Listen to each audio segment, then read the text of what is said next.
young Instagram model has been found dead in a short-let apartment after she met up with a strange man online. This tragic incident is currently trending in Kenya, and according to the story, the Instagram model, who goes by the name of Starlet Wahoo, was said to have checked into an Airbnb with a strange man who might be familiar to her around the 3rd of January 2024. The strange man, who has now been identified as John, was said to have gone to this short-let apartment with Starlet around 8 p.m. They were believed to have spent the night in this apartment because CCTV footage showed them going in. Now, this seemingly looks like two grown adults going into a short-let apartment to have a good time. From what it seemed, they were familiar with each other. It might have been a hookup, or it might have been that they were dating.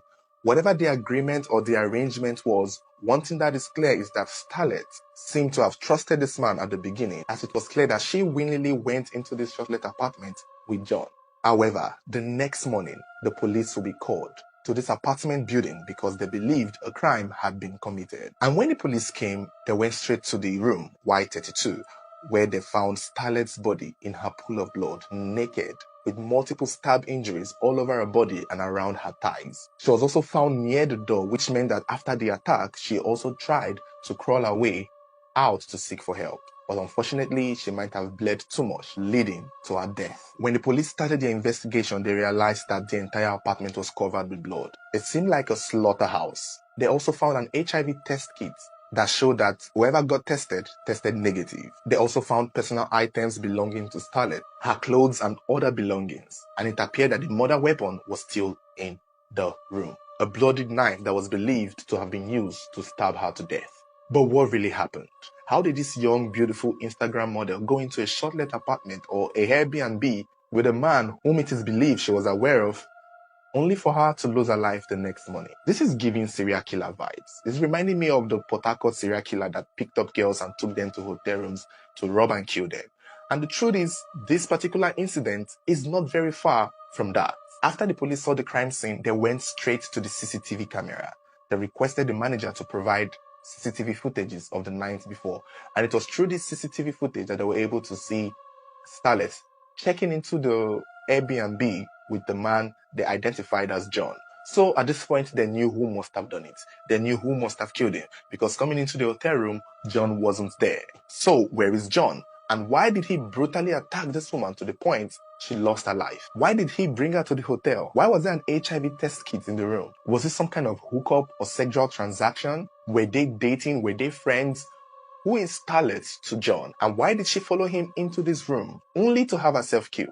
There is just so many questions to answer. And just as the story is unfolding, the police did not waste time in getting to the bottom of this. Immediately after identifying John from the CCTV footage, they began digging, researching, and trying to trace this man to where he is. Instantly, John was traced to Mbagati Hospital in Nairobi, where it was said he was receiving treatment for a stab wound, which clearly indicated that whatever happened in the room kind of affected him too. It was in this hospital while receiving treatment that the police had him under arrest and named him as the #1 suspect, just in case that there were multiple people involved. And when John was confronted with the scenery of what had happened in the Airbnb, he did not have enough time to think. However, he gave a storyline.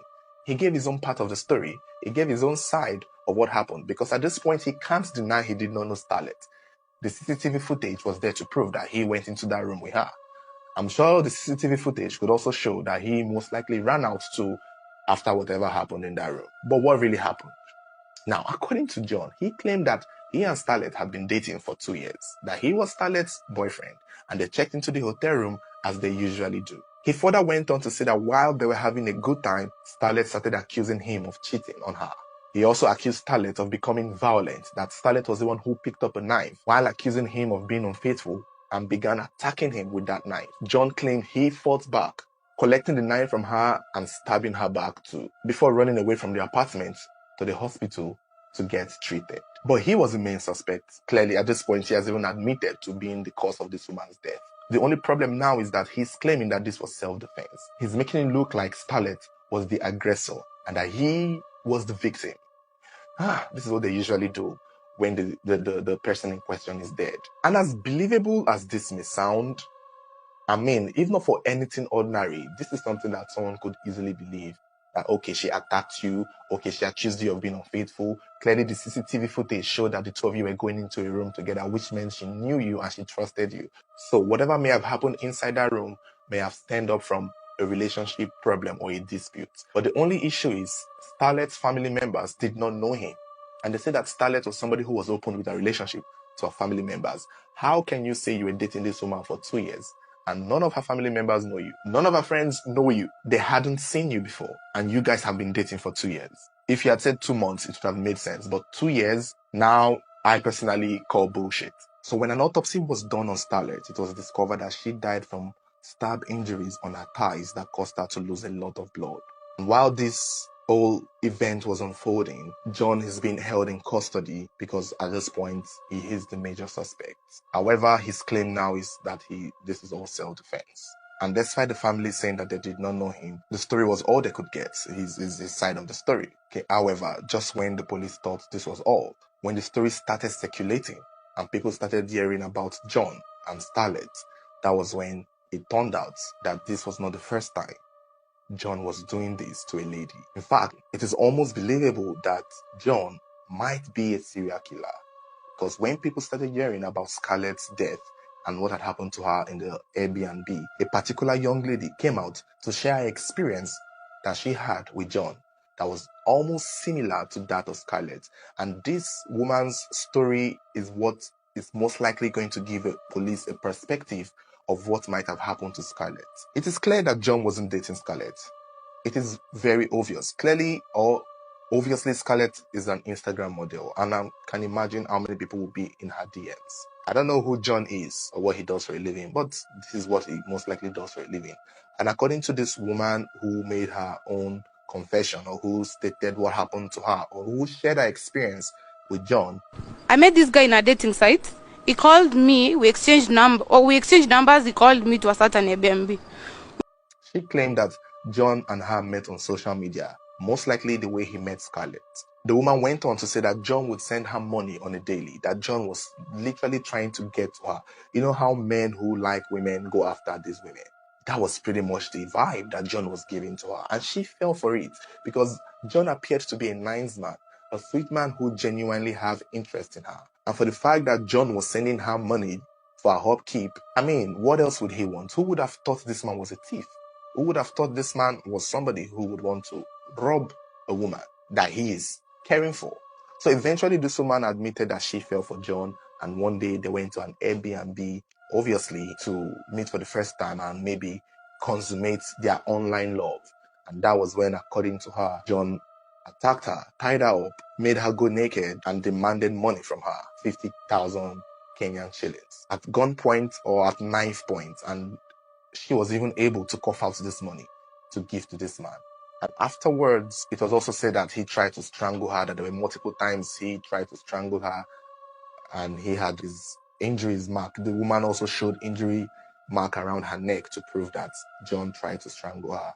Even made her make naked videos of herself so that he would keep it in case she comes out to tell the police. That was the only way she could get away from it. Even afterwards, John left her at the hotel and took her videos and ran away. John did not kill her. So according to this woman, still before he and John met, they did HIV tests, which it turned out negative because clearly John wanted to have intercourse with her. And this kind of made sense or corroborated the fact that the police also saw an HIV test kit in the Airbnb where Starlet was found. So this is a process with John. Even with Starlet, it also they found used condoms too. It's not clear if it was before or after they had sex that he attacked her. But I could imagine he wanted to do something with her. But the woman who was making this confession claimed that John had no interest in having sex with her. The whole asking for the HIV test kit is just for formalities. It's just to make her believe that this is what it is, not knowing that there is so much more than just sex, not knowing that this man only wanted to rob her. And I think that must have been the case with Starlet, especially with the HIV test kit. It's just to, give her an impression that this was just sex. And maybe they did have sex, given that they also found some condoms around. But the bottom line was this man, John, was a thief. And I think this is where the police were able to understand that this is what John was trying to do with Starlet. Maybe that was what he did with Starlet. Chased her online, promised to send her money. And I think that mostly works all the time with women. When you offer to send them money, it's pretty much an easy bait for most young ladies, especially those who appear to have a flashy lifestyle on the Instagram. This is what we see a lot. Is either they are sponsoring it themselves, or someone is doing it for them, or they are into some kind of illegal activities to get the money. And it seemed like Scarlett most likely was falling for this man who appeared to be kind to her online. And after agreeing to meet, it is possible that just the way John does his operations, he threatened her with a knife, asked her to bring money because she looks like the kind of person that would have money. Unfortunately for him, Starlet was not just a pretty girl who was scared to death. Starlet was not somebody who you could intimidate. It appears that Starlet was somebody who was just as tough. There is a possibility that she would still be alive if she did not fight back. But given this scenery and given this confession and given the testament from these women, it turned out that Starlet most likely fought back. And that was why it became so messy. And that was why even John himself injured badly that he had to go to the hospital, because Starlet did not grieve for him. I know this is the year of not grieve for anybody, and obviously that was clearly the case with Starlet. Maybe if she had stayed calm and had listened to him, the worst he would have done was to rob her, make videos of her, and then threaten her not to speak. Otherwise, everybody will see her videos. Who knows how many more women that this man has done this to? And I guess more women will speak up, or more women will be so scared to speak up, because this is kind of like meeting a man for money situation, unless you've developed a friendship with him. And not many people will be proud of it, because I remember when this happened in Port Harcourt with the serial killing, many women were unable to speak up. Women who escaped this serial killer could not even come to court to testify because of how it made them look, knowing that they tried to go and sleep with a strange man for money. Nobody wants to be called a sex worker. Nobody wants to be called a prostitute. Nobody wants to be called an ashao. So it kind of made them pull back from speaking up their truths. And I think if more women who have been victims of John can speak up, the police would have a clear case beyond reasonable doubt that this man is a serial killer and a serial thief who lured this woman, Starlet, into this short-let apartment to rob her, only that she fought back and ended up losing her life in the process. Because he knows that there was a CCTV footage in that establishment. As a criminal, he would know that. As a thief, he would know that, okay, this apartment we're coming into has CCTV footage. So his best guess to want to rob somebody or kill somebody, he would have to think twice because he would be caught. So I can understand he most likely did not mean to want to kill Starlet, because stabbing her on her thighs and her leg shows that he most likely did not want to kill her. Otherwise, he would have stabbed her on the chest and the face, on the neck. So the fact that the injury was just around her thighs, which was something that ordinarily for most people it would cause deep injuries, unless for this